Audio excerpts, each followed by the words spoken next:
Hey, Jody. There we go. Ah, there you go. I couldn't unmute myself. How's it going? Looks Going like well. everything's up and running. I think so. We've got one. Hi, Jenny. We're just going to get organized here. Thanks for hanging out for a few minutes while we get everything going here. Are you able to enable? Are you able to turn on video, Jody? You just want to leave it off? Hope you're muted again.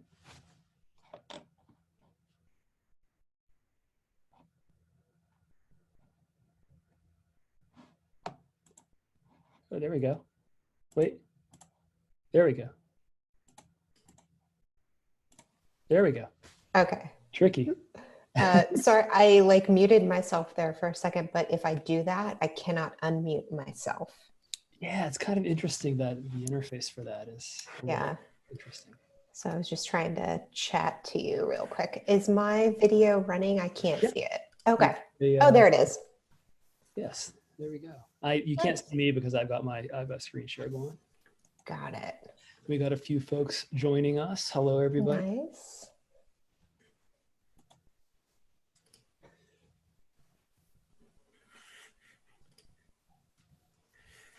Hopefully Nate and Jeff will join us in a couple minutes.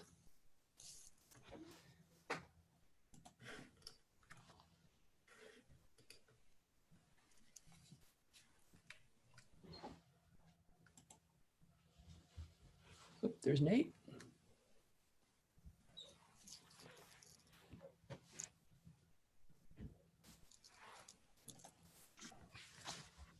Hey, Nate. How you doing?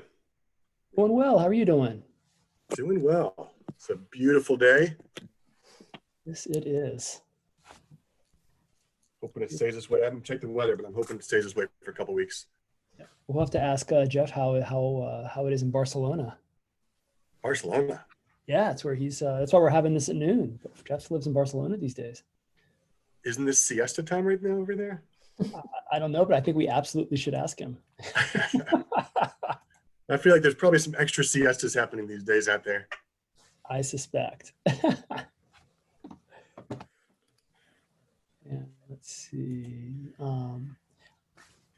Jody, I can't see Q&A while I'm sharing my screen, but once I stop sharing my screen a little bit later, I'll be able to see it. Okay. I can't see the attendees and panelists though, so I can unmute people as they come in. Okay. And Nate, if you, by the way, Nate, if you mute yourself, I'll have to unmute you, so I'll keep an eye on it. All right. Do you want me to mute myself? You don't need to. I think we can just kind of chat and say hello as folks kind of trickle in, and then once Jeff gets here, we'll be able to get going here in about hopefully in about 7 minutes or so. Sounds good. Jody, I don't know if you saw my email. My wife tried to send you the Venmo. I'm not a Venmo person. I did get it. Thank you very much. Perfect. Okay, great. I'm a little behind on my personal emails, but I did see the push notification. No worries. Jeff said he will join in 5, which was 11:48, so should be any moment now. Sounds good.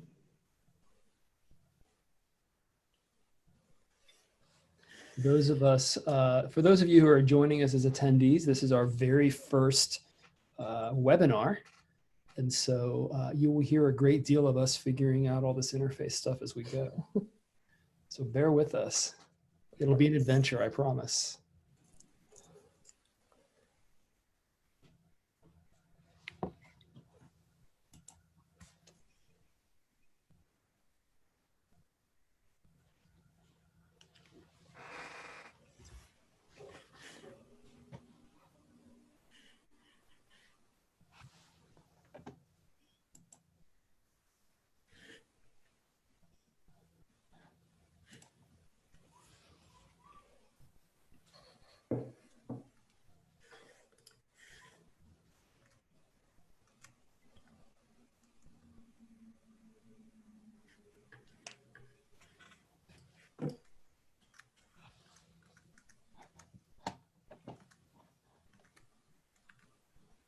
And we'll see once Hopefully Jeff can get in, because if not, we're gonna have to make up something on the fly here.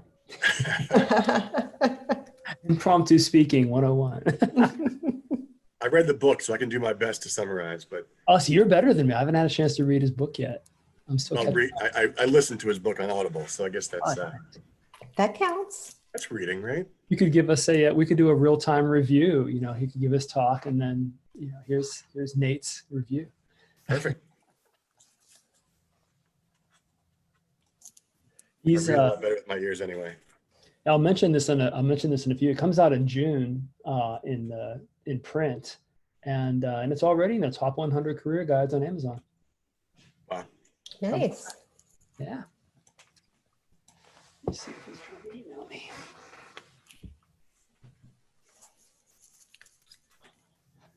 Welcome everybody who's joining us. We're just kind of getting organized here. We'll get going here shortly.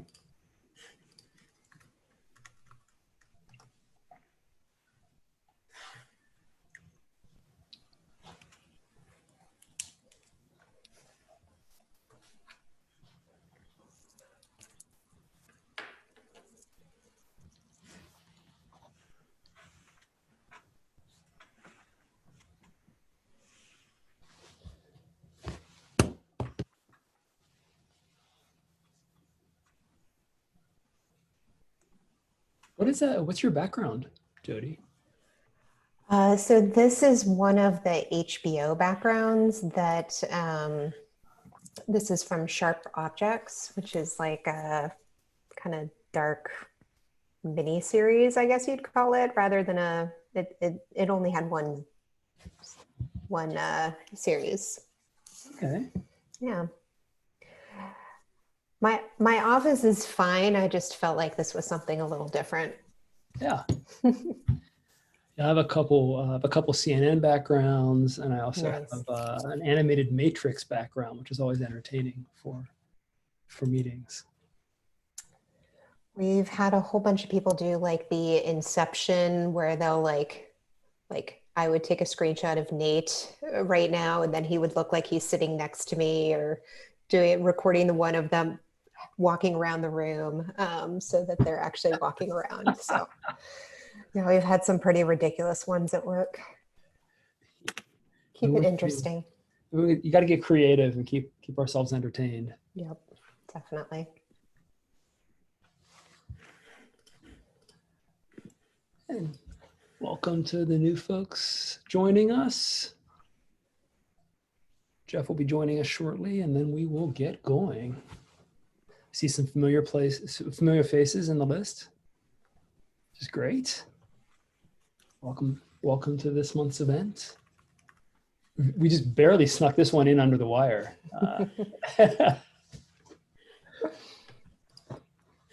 Jeff is a very busy guy, so I was glad we could get him to join us. Yeah, it's great.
Excellent.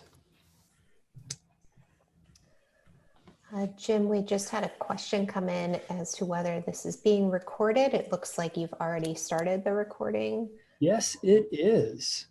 This is going to get recorded to the cloud.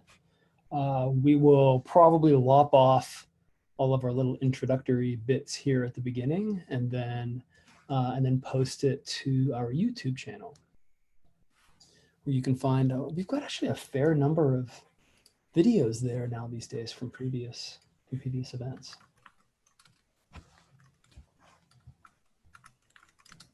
Any of the questions we can answer while waiting for Jeff to join us? Ask Jim anything. AMA. We'll do a quick AMA.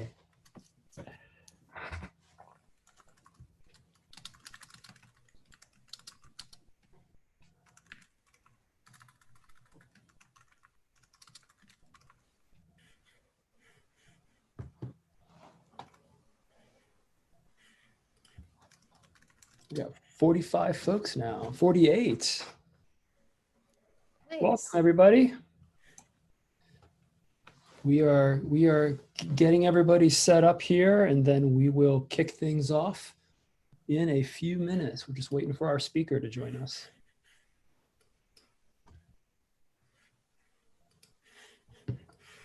Ah, and there he is. I gotta unmute him. Wait, hold on here. Hey, folks. Jeff. Hey, sorry about that. The link to join doesn't come from you. It comes from Zoom, and it wasn't in the invitation, so I was panicking over it. Sorry about that. No, it's not. It's not your fault. It is. It's Zoom's bad UX. They're worried about security at the moment. UX is next. Yeah, I'll bet, right? Yeah, hopefully that'll be on their backlog of enhancements. Yes. How do I turn? Where's my video? Oh, There he is. guys. All the way What's from going on? Barcelona, right? All the way. Yeah. Lockdown, week 7. Oh, It's, wow. yes. It's where they're starting. They say I can ride my bike on Saturday. I'm very excited. Wow, that's great. By myself, of course, but I'm very, very excited. Well, it's nice to see you, Jody. It's been a while. It has been a little bit. It has been a little bit, but I feel like I'll keep bumping into it here. And Jim, it's nice to hear your voice. Yeah, I'll switch to video mode here in a minute. We have about 72 people, 74. There just keeps going up. So everyone, thank you for joining us today. Why don't we? Here's if for those who are watching, you can see on the screen here we've got some information about Jeff. We've also got our Twitter handle, the various organizers and their Twitter handles. I'm going to switch out of desktop sharing here in a minute or two. So if you want to jot any of these down, this is a great time to do so. And thank you for joining us. This is our first webinar that we've done for NoVA UX, which is an interesting experiment. So bear with us. So far, it's gone pretty smoothly so far. So knock on wood. We just got to find the links. Once we find the links, everything works well Great. after that. Generally speaking, as designers. I am joined, in addition to Jeff, we've also got Nate Camp with us today from Curate Partners. We'll tell you about them in a few minutes. Jody Thomas, one of our other co-organizers, is here as well. Hello. We've also got Alex Shao and Will King. I'm not sure if they'll be able to join us or not, but they might join us in progress. So I'm going to go ahead and we got a couple of links up here. Let me check, see what's, wow, Zoom, you make this really hard. Never mind. I won't do that. Okay, I'm going to go and flip out of desktop. I even changed. Oh, I see how that works. Yeah, interesting. Okay. Grab the keyboard. Interesting. Okay, fascinating. I'm going to go ahead and share my video here. And I marvel at some folks really have got this down. So we'll get the knack of this in time. But it's good to see you, man. Thanks for joining. Yeah, it's good to see you too. I was gonna say it's been a while. You haven't aged a day, and you're looking great. You are too kind. You clever liar. You. So let's go ahead and kick things off. Hey, we just hit 100 attendees. Thank you all for joining us. Excellent. Hi, everybody. The powers of the internet. For real. Yeah. Hey, and Alex as well. There's Alex Shaw, one of our other organizers. Thanks for joining us, man. I gotta let him actually talk. Hold on. There you The go. gang's all here. It's loading. Loading. Loading. There he There is. it is. Hey guys, Hey there. good to see you, Jeff. Hey Nate. Good to see you too, Alex. So It's not clear to everybody. We go way back. yeah, like forever ago to America Online, almost Wow. like 18 years ago, something like that. Yeah. I was thinking about this the other day. I started basically the year my daughter was born. My first daughter was born, and she turns 17 next month. So Wow. So it's. I think I joined 17 years ago. That's when it was. Yeah. Crazy. Wow, time really does fly, doesn't it? Really? Yes. Yeah. Oh, hey Jason. Jason, fellow AOL alumni. Here we go. There we go. Nice. Yeah, we got the whole crew here today. This is great. So chat is, as you probably figured out, chat is open. Q&A is open. We'll probably do Q&A towards the end of the talk. We don't have a lot of time today, so we're gonna let I'm gonna go ahead and kick things off, and then we'll do some Q&A at the end. I'm gonna Alex and Jody are gonna keep an eye on the Q&A, and I'll get us started. So first things first, we wanted to say big thank you. Nate Camp is with us today from Curate Partners. They're sponsoring today's event, specifically our little Zoom webinar here, which is pretty cool. And so Nate, welcome. And do you want to tell us a little bit about Curate Partners? Thank you. Sure, Jim. Thanks.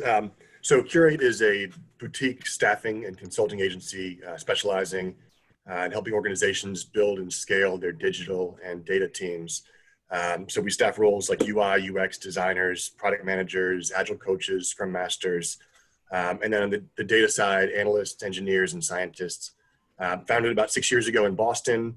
Company's been growing. It was founded by some industry executives that I worked with for 10 years, and they tapped me a year ago to build a mid-Atlantic market. So here I am. The last 8 weeks, we've been focused on really helping people that have been furloughed and laid off because of the changing times. And locally, there's a lot of people in the hospitality space. Jeff, I got the chance to read your book or listen to your book on some runs over the past weekend. Great Nice. topic and great timing. So, and appreciate all of you guys allowing me to be a part of this today. I think this is very cool that you guys are pulling this off. Awesome. Thank you. And thanks for the support. We really appreciate it. And Absolutely. huge kudos to the work you've been doing in the community, your company's been doing to help folks out who have been impacted by this. That's really, really cool. Thanks, Jim. Yeah, excellent. Okay, a couple housekeeping items. Please, our Twitter handle is NoVA UX Meetup. If anybody wants to tweet at us on Twitter, Facebook, LinkedIn, please feel free to do so. We appreciate it. Let's see. Also, and I already mentioned, for those who, we talked about this earlier, but for those who just joined us, this is being recorded. An edited version of this, which we'll take out all the silliness at the beginning. We'll post it to our YouTube channel, which is NoVA UX Meetup, which has a bunch of videos from previous events, and as well as this one. So check it out there. And let's see, finally, I think we're good to go. So I'm gonna see if I can make Jeff blush here. So for today's special lunchtime meetup, we are joined by award-winning author Jeff Gothelf. For 20 years, he has worked as an information architect, a design team leader, a product manager, a founder, a trainer, a coach, and a consultant. Very busy man. Yeah, I was a mover. I made sandwiches. Yeah, I've done all kinds of things. You name it, I've done you it. have a paper route? I had a paper route. I did. That was my first gig. Yep, for sure. Outstanding. And as you guys probably caught a little bit earlier, Alex, Jody, and I worked many moons ago with Jeff at America Online. He is author of a couple books you may have heard of. One called Lean UX, which is a very popular book. Yeah, it is right behind him on the wall. Sense and Respond, Lean versus Agile versus Design Thinking, which is a really cool, it's a short read that contrasts those strategies against each other. That's a really cool book, which I have behind me on my bookcase. And you also co-founded Sense and Respond Press with Josh Seiden. And you currently work as an, if I get this right, independent consultant, teacher, coach to executives, corporations, and product teams all over the world. It's a true story. Yeah. Pretty cool. That's So really good. yeah, so we're lucky to have Jeff here from Barcelona, Spain today, all the way across over in Europe, and to talk about his book, Forever Employable, How to Stop Looking for Work and Let Your Next Job Find You, scheduled for release in June, right? Yes. Yeah. In fact, and this is there's one print copy in existence. Wow. This is it. You can see it says not for resale on it. This is the proof.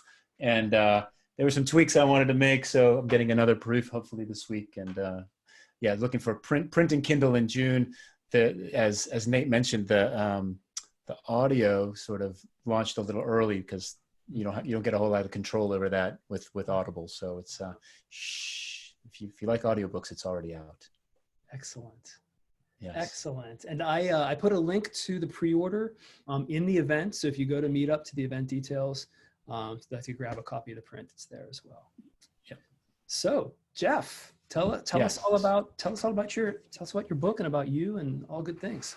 Yep. So it's interesting because I was really terrified about writing this book. It's been in my backlog for a couple of years, and I was terrified about writing it because it comes across initially as something like a sharp left turn. So you listed Lean UX, right? Lean UX, design book for designers, by designers, how to do design in an agile world. Sense and Respond, business book, but still on topic, right? How to build customer-centric, digitally driven organizations. Lean versus agile versus design thinking, kind of more of the same, different angle, but different thing. Forever Employable it's like one of these things is not like the other, right? Like there's and so I was really terrified about writing this particular book because I just felt like it'd be a sharp left turn and that it wouldn't resonate with the people that I've been resonating with, if you will, for the last few years. And but it's been something that's come up, if you think about sort of this idea of sensing and responding, I've been sensing a lot of inbound leads, a lot of inbound requests over the years from folks who've asked me, hey, how did you build the business that you have today, right? How did you build this coaching business? How did you build this consulting business? How did you get a book deal? I get a lot of those questions all the time. And the answer was, well, I should really write about this too. Like I've gotten this kind of consistently over the last 2-3 years. And so this idea of writing this down has been in my backlog for at least 2 years. And then last year, prompted by some work that I was doing with a business coach, she said to me, I told her about this thing and she said, well, why is this sitting in there and not doing it? And I said, well, I'm terrified to write it, right? I'm terrified. I'm going to put this out there. I'm going to put up all this, writing a book, it's a lot of work. It's, and having done it a few times now, I know how much work it is. And I said, look, I'm going to put it out there. No one's going to read it, or, it's going to dilute the conversation that I'm already having with people. And she said, nonsense, get out there and write this thing. And so, I worked, kind of got down, I got a writing partner and we got it done and we put it out there. And the really fascinating thing about it is that it's semi-autobiographical, which is, again, kind of very uncomfortable for me. That's part of the hesitation the book starts on the day I turned 35. That's why it's semi-autobiographical. It's not like Jeff was born in 1973 to computer programmers, like that. It wasn't like, that type of thing. But it starts on the day that I turned 35. And on the day that I turned 35, I was working in New York City as the director of user experience at the Ladders. And it was the best gig I'd gotten to date. It was kind of I was climbing the ladder. I'd survived the .com bust, and I'd gotten to this place where I had a team of 14 people. I built it. We were kind of doing all this interesting work, helping people find jobs. I was feeling pretty good about it. And then on the morning of my 35th birthday, I wake up in a panic, and the panic is I'm going to be 40 in 5 years, and that's going to make me old, which is funny from this side of 40, old, expensive, like overpaid, and unemployable, because it was obvious to me that all of these younger, better, faster, hungrier, and most importantly, cheaper designers were continuously coming onto the market. I know because I was hiring them for my team. I know, and I know how much I was paying them, and I know how much I was getting paid. And I was seeing, and I was worried that in 5 years, I was going to be out of a job. And I was worried about my family. I'm sole provider for my family, you know, and I was worried about how to do that. And that was the panic that kind of I woke up on that day. And I was seeing this happen with my friends and my colleagues, folks who were kind of hitting that 40-year-old mark and having been working for 20 years roughly, and then struggling to find their next gig, struggling to stay employed, struggling to kind of maintain that level of income, doing UX design, those kinds of jobs. And so I made a resolution on that morning of my 35th birthday, which was I'm not going to look for work anymore. I'm going to stop looking for work, right? Mm-hmm. Because that game is exhausting, right? And you all know it. Everybody on this call knows it, right? That you're like, okay, shit, there's a reorg. I got to get my resume in order, right? Crap, there's a pandemic. I got to get my resume in order, right? Whatever it is, a new competitor, in the marketplace, a new startup is eating our lunch. I got to get, that type of thing. And I was just, that game is, I believed that game was unsustainable. And so I decided I wasn't going to look for work anymore, and that jobs were going to find me. That was the resolution, right? Big, like fancy words, right? Impressive words maybe on my 35th birthday, but that was the resolution. And from that point forward, I set out to make that a reality. And I've been working on that for 12 years, right? That's been so the book really goes through the steps of doing that. But the foundational element here is that I wanted to look, I mean, so the four questions, right, that became obvious to me as soon as I made that declaration were this, right? So, okay, so I said those words, big deal, right? So does anyone know who I am? First question, all right? And in 2008, when I turned 35, not really, right? Nobody really knew who I was. Why would people come looking for me? In other words, what problem am I going to help them solve? That's something that I needed to answer. How would they find me, right? So LinkedIn exists, and I had an about.me page, I think, right? But that, like, otherwise, like, how would they find me? And then ultimately, if jobs are going to find me, what kind of work do I want? And, in other words, how do I do this sustainably? Because you're always going to get, kind of offers for gigs you don't want, but how do I get the jobs that I actually want? And I recognized that the only way to kind of answer those questions was to build a platform, to build a platform around some area of expertise, some range of topics or content. At least that's what I decided to do. I decided that I was going to become a recognized expert in a particular field, right? In a particular thing. And so that was kind of the very poorly hatched plan of having jobs find me, sort of becoming forever employable, right? That's where that phrase comes from. And so then the question becomes, okay, great. Where do you plant that flag, right? Where do you say, this is what I'm going to be known for, and what I'm going to be a recognized expert in? Well, the good news for me is that in 2008, when I'm 35, I am now at the ladders, and I am building my team, and I'm challenged not only with building a successful UX team, but I'm challenged with building a successful UX team that has to operate in an agile environment, or in an organization that's transitioning to agile. And I don't know how to do that. And in 2008, very few people knew how to do that. In fact, there were really no good answers in 2008. There were a lot of bad answers and a lot of frustrations, a lot of tears in 2008. Like literally, I wish I would have saved a screenshot. Like, if you Googled Agile and UX in 2008, literally every result was like, this sucks. This is awful. These two things should never be together, right? This is like oil and water, on and on, like from everybody, not just designers, right? Nobody wanted to do this, right? But I had to. And so for me, as we were starting to solve this as a team and with the broader community of folks that I had discovered who were also trying to solve this, I realized that this was where I was going to plant my flag. Like this was going to be what I was going to become a recognized expert in, right? And from those conversations, right, this whole lean UX thing is born, and I timed it right. And look, why? And so the question becomes, okay, great. You picked a thing and you got lucky. Absolutely. Right? Absolutely. But look, there's luck.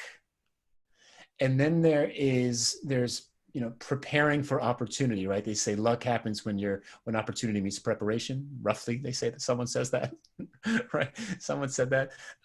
There's preparing for that as well, right? And for me, it was about, looking for, again, being very customer centric about this, right? Approaching it like a UX designer, right?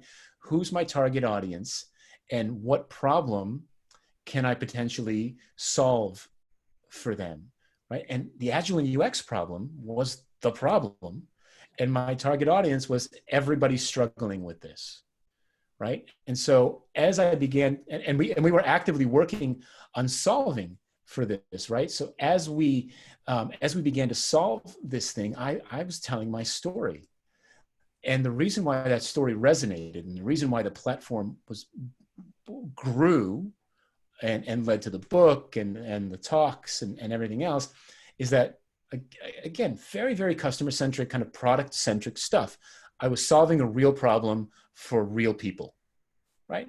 The first thing, every time I get up in front of a new team that I'm coaching or working with or whatever, I say, like, they're like, what's the first thing you got to do? I said, you got to solve a real problem for a real customer in a meaningful way, right? So I'm solving a real problem, Agile and UX, for real people and in a meaningful way because I had actual real world experience. We were struggling with this on a daily basis. And I was sharing all of that, the good, the bad, the ugly. And, and it was a humble presentation. It was like, look, we tried this and it was awful. Right? We tried to take our 9-month design process and condense it into a 2-week sprint. Right? And it was a disaster. Right? And here's all the ways that was a disaster. Right? And I wrote about that. And anything that did work, I always provided practical, tactical advice. And that helps to build that authentic connection.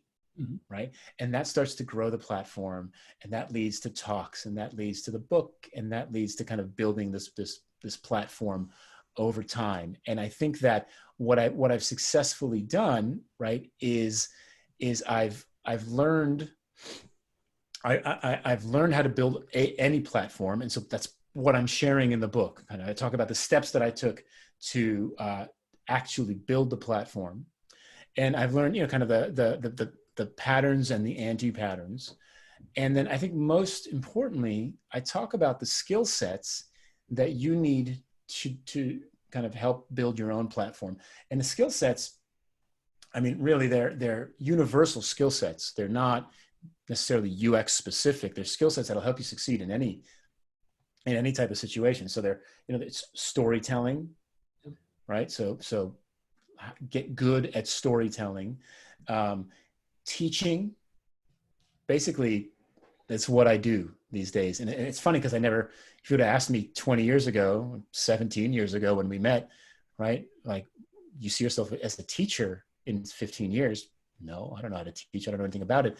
But I had a chance run-in back in January in Utah. I was skiing in Utah with some friends, and I had a chance run-in with Gibson Biddle, the former VP of product from Netflix. And he and I were chatting because he's doing a lot of the same stuff, kind of stuff that I'm doing today. And he said, well, what do you like best about this kind of work that you're doing? And I said, teaching. I really like that, right? And I never thought about it that way. It kind of really dawned on me that this is what I do. So storytelling, teaching, and all of these things. Like right now, I feel like I'm doing some teaching, right? When I teach a workshop, I'm teaching. When I give a talk, I'm teaching. When I'm coaching, I'm teaching, right?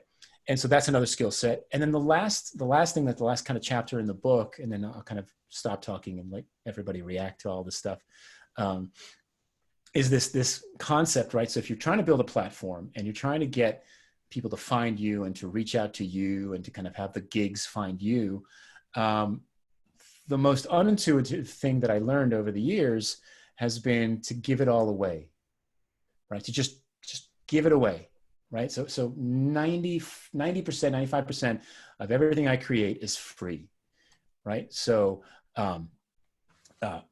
you go to my website, there's videos of keynotes that I give. And if you don't want to hire me to give that keynote, just put it on in the conference room and have everybody come and sit and watch it.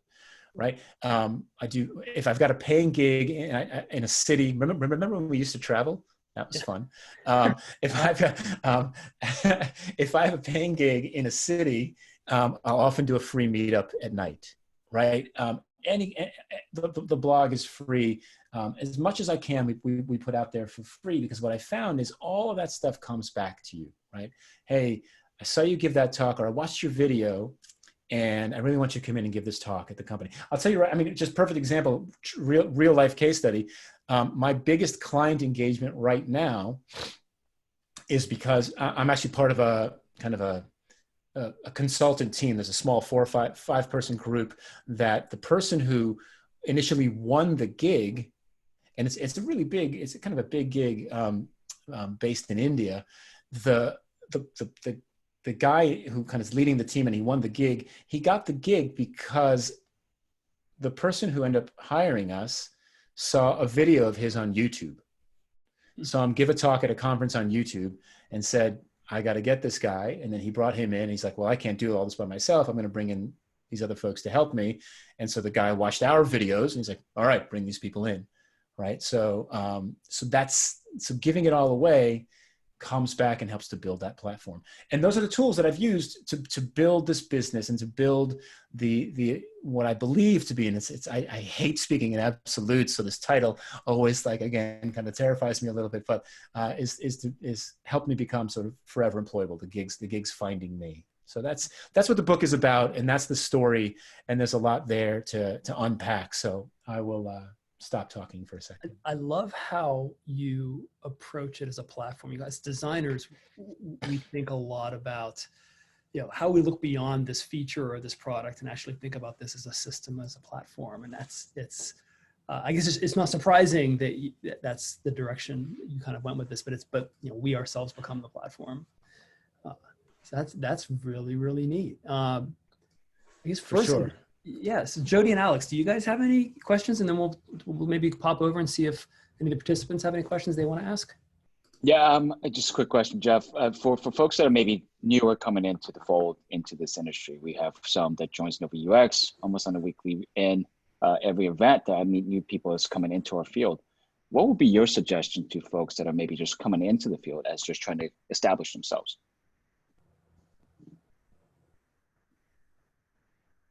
Oh, wait, hold on. I gotta let him. See, here we go. Zoom UI. Here, I just unmuted Jeff. Did that work? No. There we go. There we go. Excellent. Thank you. I just muted myself for a second because I was adjusting my chair. I didn't want that. And then I was like, you can't unmute yourself. So Alex, I'm sorry. What advice would I give new UXers? And I missed the that are coming into that is coming into the fold, right? So your story is fantastic. You made a realization, a little bit later into your career. I was curious to know, with some of your principles that you've spoken to, would that apply to some of the younger designers who are coming into the fold? Absolutely. I think. So let's start with storytelling. Okay, storytelling, I think, by far is the most important skill in any job, not just UX, but especially UX, right? You've got to tell a compelling story to your team and bring them along with the work that you're doing, to your stakeholders, to your clients, to your users, right? So the more that you can tell a compelling story, the better. And the only way that you get good at it is with practice, right? And practice telling, stories in a variety of formats, in a variety of mediums. And so I think that's very, very important to start to practice that skill set, right? How do you create a narrative? How do you address the needs of the audience, right? So again, UX 101, know your audience, right?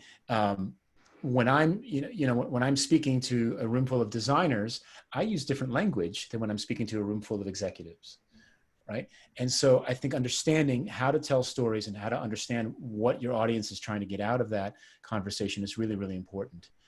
The other thing and this is one of the main points I try to make in the book in general, is that one of the biggest obstacles, and I faced it as well, that people have to thinking about themselves as a platform and as ultimately becoming recognized experts, especially as you're coming into a new field and you're starting to build your experience, is what am I going to talk about? Right? Okay, storytelling's great, Jeff, but what the hell am I going to talk about, right? I mean, everything's been said about everything. I mean, just we have the internet, right? There's literally, I mean, and especially about tech, right? UX and product management, design, right? Everything's been said about everything. And look, when I started writing and blogging, roughly about 17 years ago, coincidentally, everything had already been said back then, right? And so there's like roughly 20 more years of garbage to sift through today.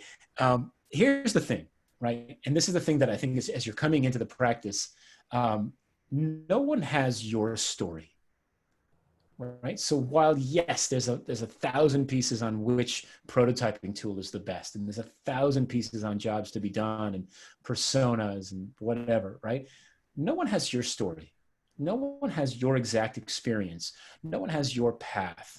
And that's the most valuable thing that I think you can share. When we started talking about Agile and UX at the Ladders, lots of other people had talked about Agile and UX at their companies, right? But no one had done it the way we had done it. No one had our challenges. No one had our stories. And so as you're coming in and you're thinking about practicing your storytelling, think about your path. Think about your experience. Even if you don't have a lot of experience, right? Consider that and that growing body of experience, because as time moves on, right, that's only going to grow. Consider that as the kind of the foundation for what you should talk about and what you want to kind of your unique value proposition, right? And I think that's super important. And if you feel like that bucket of experience is stagnating, like you're not getting you're not building better stories, then that's a really good indication that it's time to move on to the next thing and find your next story and kind of continue to build that foundation. That's great. Hey, Jeff, there's a few more questions I wanted to know. Do you want to take them now, or do you have a couple more things that you want to go through? No, this is great. Let's do some Q&A, and I'm sure it'll kind of get me to all the other stuff I want to talk about. There's two related questions around storytelling. How did you learn and enhance your storytelling skills? And if there are certain resources you may suggest. Yeah. So, look, I wasn't born a writer. Never thought of myself as a writer. And I never saw it as a skill set that I was particularly good at, and I wasn't particularly good at it. The best way that I've learned how to get better at storytelling is practice. So let's start with a couple of different ways to tell stories. First of all, there's writing. In 2016, maybe it was 2015. 2015, Josh Seiden and I signed on to write the second edition of Lean UX. In order to do that, I had to go read the first edition of Lean UX. Now, Lean UX V1 came out in 2013. So, you can imagine I'm not reading the book every day, right? Like I spent 2 years writing it. I'm going to let it sit for a bit, right? And so 2015, I go back to read Lean UX first edition for the first time in a while, at least a year. And I'm mortified. I'm just mortified. Like, they published this. I was like, this is. I was really kind of embarrassed and really just mortified the fact that this was published and this was the thing, because in the 4 years roughly since I'd submitted the manuscript, since we had submitted the manuscript, I had become such a better writer. And the reason why I became a better writer is because I was writing. The other day. So the other day, I fulfilled what is like kind of a lifelong dream I didn't really know I had was to bring all of my worlds together in one place. I got to interview, and you can see it on my blog, by the way, you can see the excitement in my face. I got to interview the guitarist from Whitesnake. For Forever Employable. One of the current guitarists for Whitesnake. Now, I grew up in New Jersey in the 80s, so Whitesnake for me was religion, right? And so literally 3 weeks ago, I get to interview the guitarist from Whitesnake. By the way, simply by asking him for an interview, which was on a DM in Instagram. That was the extent of my effort there. So I'm talking to this guy. His name is Joel Hoekstra, and he's a really interesting guy because he's a super hard worker. He's forever employable. He plays guitar, he writes, he records, he collaborates, he teaches, all of these kinds of things. And in the interview, he says it, and it's in the blog post. He says to be a guitar. He's like, I'm a guitar player. He's like, and to be a guitar player, you have to play guitar, right? And that sounds kind of basic and stupid, but it's not, right? It's the same thing about being a writer or a storyteller, right? If you want to be a storyteller, you have to tell stories, right? And you have to tell stories in a variety of different formats and channels and get better at it. And you get better at it because you're practicing. So my writing got better over the years, right? I know there are videos of me giving talks back in 2009, right? I'm terrified. I don't want to go look at them, right? But I'm super comfortable looking at videos of talks that I've given in the last couple of years. And I guarantee you they are significantly better talks than the talks I gave in 2009 and 2010. And that comes from practice, not just on stages at conferences, right? But that comes from practice at meetups. That comes from practice at virtual presentations like this, presentations in front of clients, in front of customers, teaching workshops, right? So the practice is the key to all of this. If you're looking for specific resources, I like TED Talks. I don't know, it's nice, it's easy. But all of the TED Talks from the Pixar folks are a great place to start. There are a couple of particularly good ones. There's basically just everything that Pixar has ever published about storytelling and writing is gold because they really know how to tell a story. So if you're looking for specific resources or inspiration, that's a great place to start. And I know there's tons and tons of other ways to do it, but to me, that was the inspiration. Very cool. Thanks, Jeff. There's a couple more storytelling questions, and I wanted to get to some other ones that, so before we go off storytelling, there's a couple groups of questions that come in. This is like, how do you know if you've told a good story? And then also, and as you practice and experiment with storytelling, what platforms would you say are the best to start on? So those are the two storytelling questions. I would like to go off from a couple other ones that have been brought up. Yep. Yeah, it's a particularly relevant question for these uncertain times, as every email starts off with these days, right? Because look, so in this format, right? I don't really know if I'm telling a story well or not. Like right now, I'm looking Jim right in the eyes, right? But he has no idea. He has no idea that I'm making eye contact with him, right? That's one of the biggest challenges of this medium, this channel, is reading the room and making eye contact. I know when I'm in front of people, you can sense when the story's resonating. You can sense when it's bombing. That's the worst. You can sense when people really get it. There is, I don't know how, I mean, it's body language, right? It's the number of people who are doing this, right? Like there's the less of this, the better, that type of thing. Like the glow of the screens on their faces, the amount of interactivity in any kind of exercises that you do with them. So I think in a room, it's much easier. In this situation, very, very difficult. And so I'm really glad that we're kind of doing a bit more back and forth. And I think that this format is actually really good because there's a lot of folks involved in the conversation, and a couple different folks moderating, so we can really kind of bounce around a little bit and keep it lively and entertaining. There was a second half of the question, Alex, that I don't remember. What platforms do you kind of employ to practice your storytelling? We're experimenting with this. Yeah, so it really depends on where you're comfortable. So for example, I have a publishing business, and business is an exaggeration. I have an expensive hobby that publishes books. We have one of our authors, Elena Astilleros, wrote a book about facilitation called The Invisible Leader. And I encouraged Elena to write about the book. And she says, look, I wrote the book and that was hard enough for me, and I don't really feel like doing that anymore, but I'm really good on video. So I'm going to make short videos. I'm going to publish those, right? So from a platform perspective, I would find the channel or the format that you're most comfortable in right now. And then if you're looking for feedback, I would publish it on the distribution channel that has the biggest chance of you getting discovered. So Medium for writing, particularly for tech stuff right now, YouTube, Vimeo, that kind of thing. Instagram, if you got a good Instagram following. I don't use Facebook, but if there's some Facebook stuff that you can do there as well.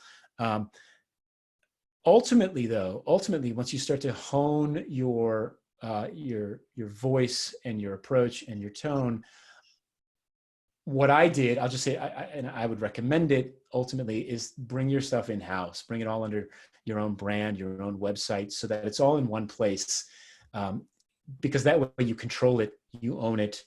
But I would do that kind of after you figured out sort of what your conversation is, and maybe you built a bit of a following. They can kind of come with you to your site. That's great. And this hits on one of the questions, which is around what process do you use to structure and prepare your presentations? I think it kind of hits on that.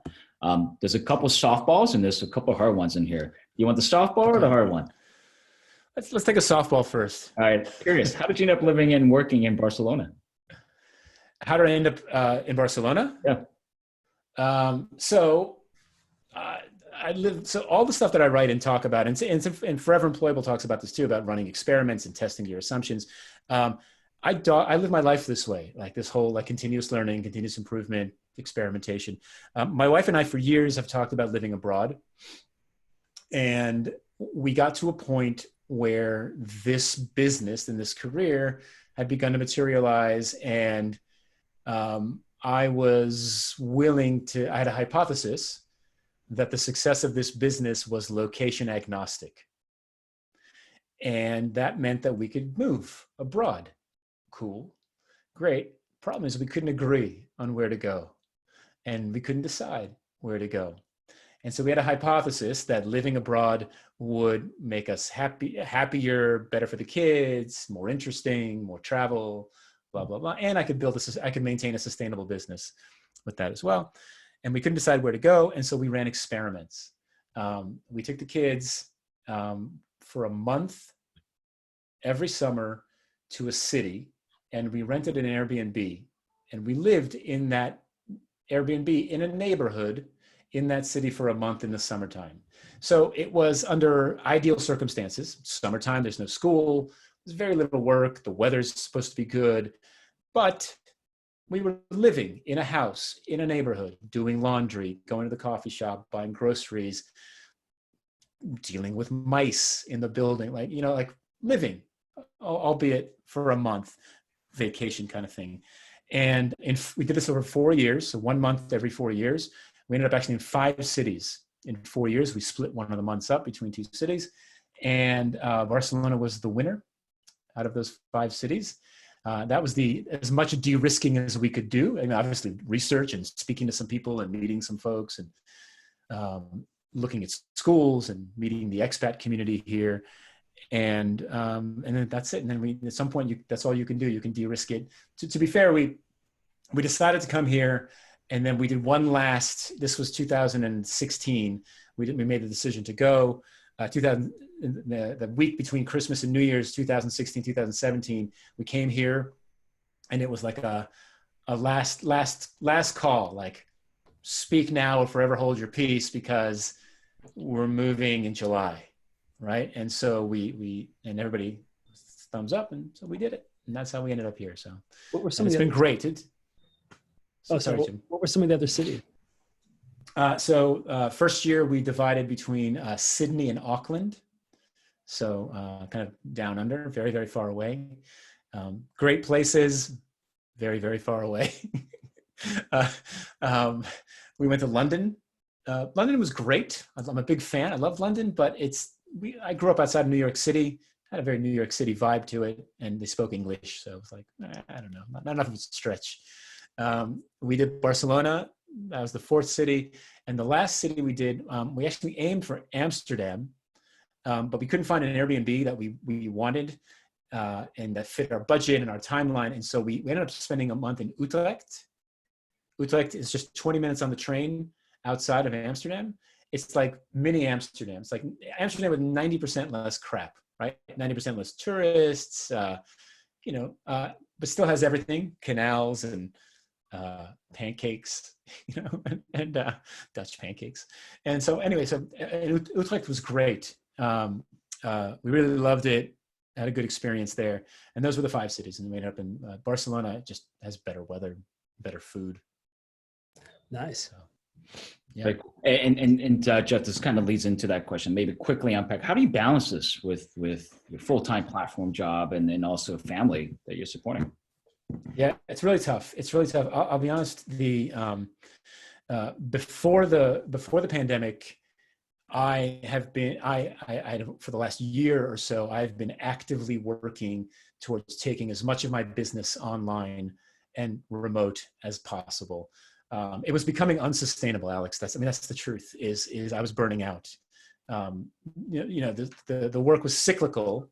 So there's that kind of like that late January to June wave, then summer dies down, then there's September to December, and then you die down for December and January, right? But I hit that kind of like early June time frame, and I was done. I was really just going through the motions. November, same kind of thing, like really just going through the motions after a while. So it's becoming unsustainable. And so I've been spending the last year doing as much as I can to take as much of the business online through experimentation and learning, doing as much to deliver remote as possible, and starting to experiment with the holy grail of passive recurring income, right? Passive recurring income is the holy grail. Now, look, I get a royalty check for Lean UX every month, which is amazing to still be getting that, but it's not enough to live off of. It's a fancy dinner once a month, right? Which is nice. It's nice to have. And so starting to experiment and to build that, and because it's the pace that I've got a strong work ethic, and I have a really difficult time saying no to work. And so all of that was basically unsustainable. And so that's how I'm dealing with it, is I'm starting to do more remote so I can be home. Like I'm home, obviously I'm home because we've been in lockdown for 2 months at this point. But I mean, in between meetings and in between calls or whatever, I'll go have lunch with my wife or my family, go for a walk, do whatever I need. And that's helped a ton. And in that sense, the pandemic has actually helped me a little bit, kind of build a bit more of a home life. Cool. Thank you, Jeff. And also just to be mindful, we have about 13 minutes up till 1. We have a ton of questions. I want to get to as many as I can. So for folks that have posted questions, I'm going to do our best, and also we try to get some of these through. So we got some hard ones coming at you, Jeff. So it looks like you banked your career on Lean UX, which is taking some heat at the moment. I don't know why. Lean UX is taking heat? Apparently. No. How are you managing through that? Say more. Lean UX is taking heat.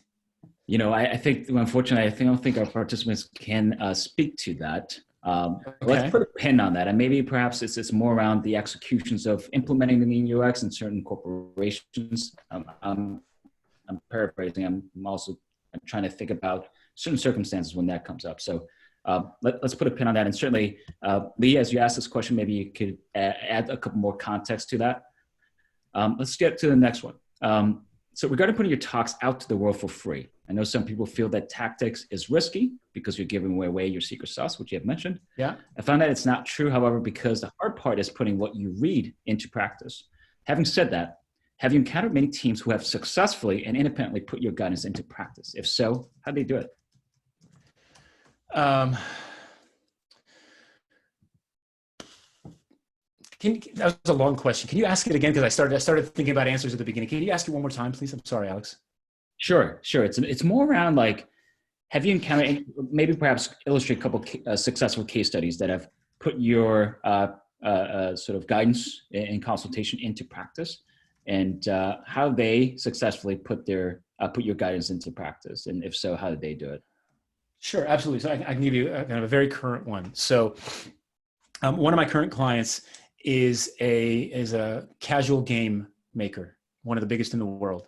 They make casual games. You've definitely heard of them and their games, and you probably play their games because they have hundreds of millions of users.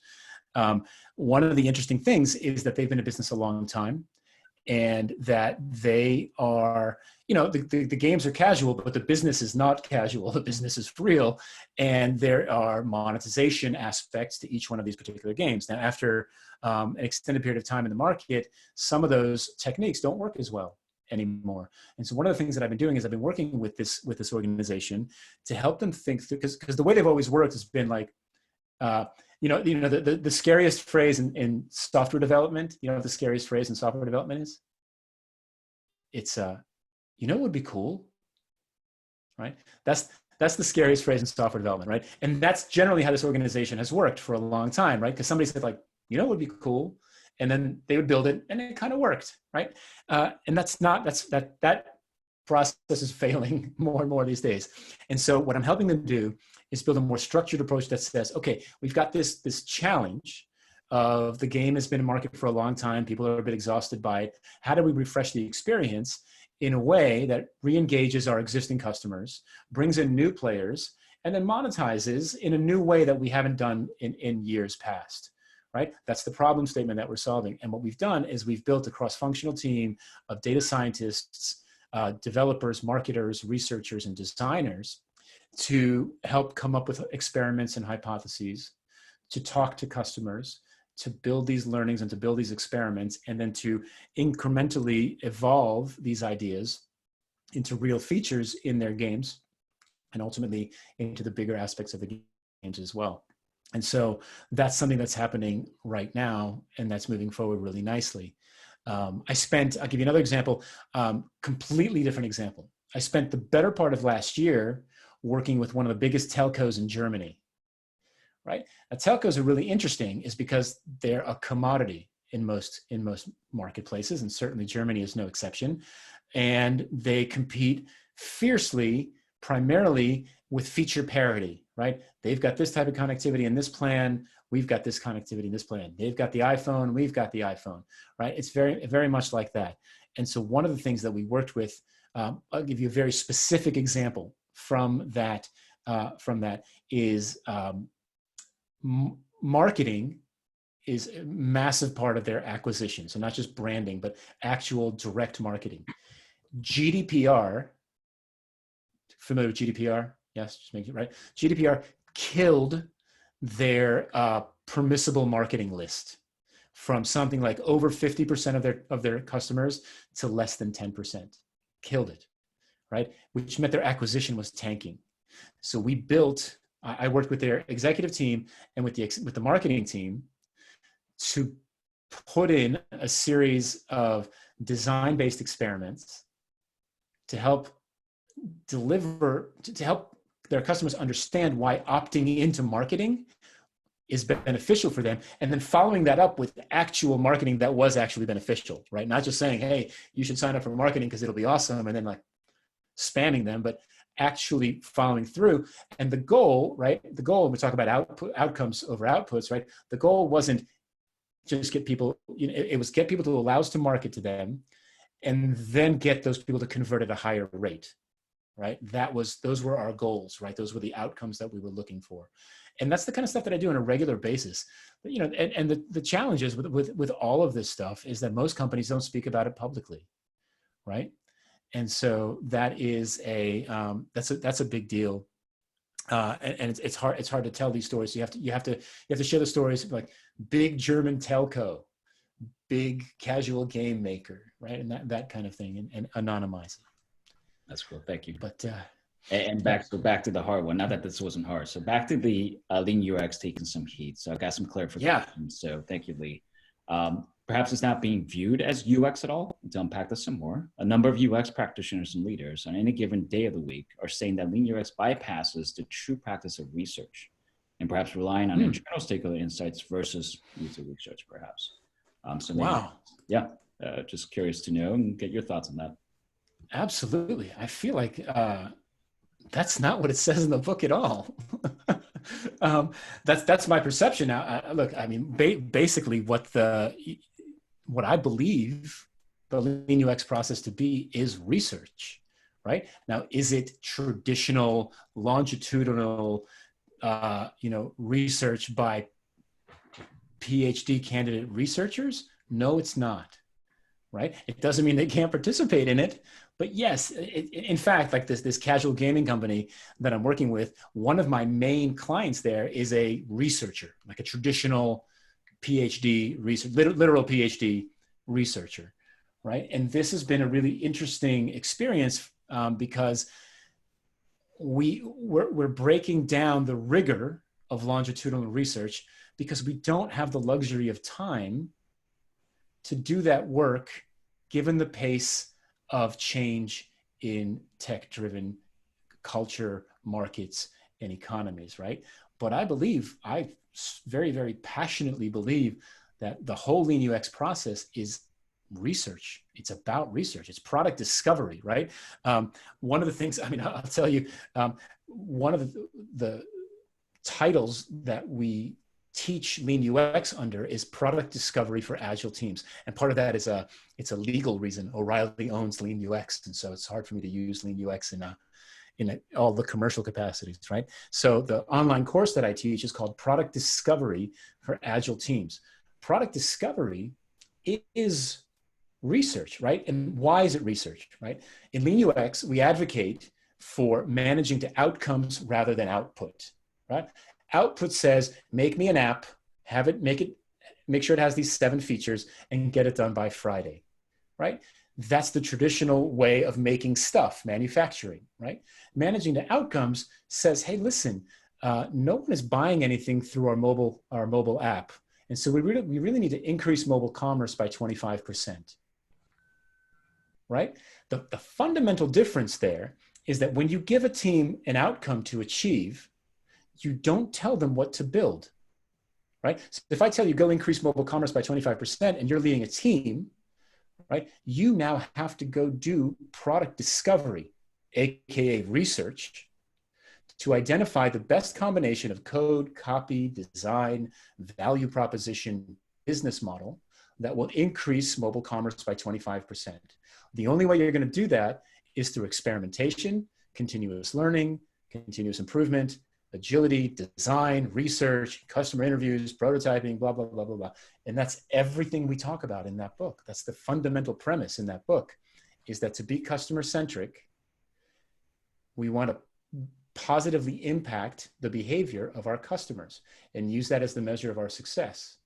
And if we're truly doing that, then we have to research our way, discover our way to the best combination of doing it, because you're not going to get it right the first time, right? So I fundamentally believe that it's a misunderstanding of what's written in Lean UX, and I'm sorry to hear that that's happening. But if anybody would like to continue that conversation in other venues, I'm happy to do that. Thank you, Jeff. And Jim, just to be mindful, and also for Jeff too in the panels here, about 2 minutes here, Jim. Do you want to take one more question, or have they close out? I think we should. Let's go ahead and because I know folks probably have meetings, at least here in the U.S. they need to go to. So, Jeff, as hard as it may be for you to say no, we are incredibly appreciative that you said yes to us. It was great to catch up today. Thank you so much for sharing your new book. My pleasure being here, and thanks a lot for having me. It's really great to see you guys, and great to see such an amazing turnout for this as well. If you didn't get your question answered, or if you want to follow up, I'm going to drop my email address in the chat here, so just feel free to just drop me a note, and I'll respond as soon as I can. I also dropped the link in the chat. We're giving away 2 free copies of Forever Employable when it actually comes out in about a month, and so if you go to that link, bit.ly NoVA UX20, we'll do a drawing for 2 people and get you a book once the book is actually out as well. But I'm thrilled to be here. It's really good to see you guys, and really great questions. So thank you. Yeah, and thank you for all the participants that posted the question. We apologize for not getting to get to all of them. But Jeff, thank you for offering up the opportunity to have the participants reach out to you. So thank you for that. My pleasure, and I'll see you all on the internet. Yeah. We will be setting up an event next month. It will almost certainly be virtual, something like this. So we will look forward to seeing everyone sometime in May. So have a terrific day. Thanks, everybody. Thanks, everyone. Bye, guys. Take care. See you.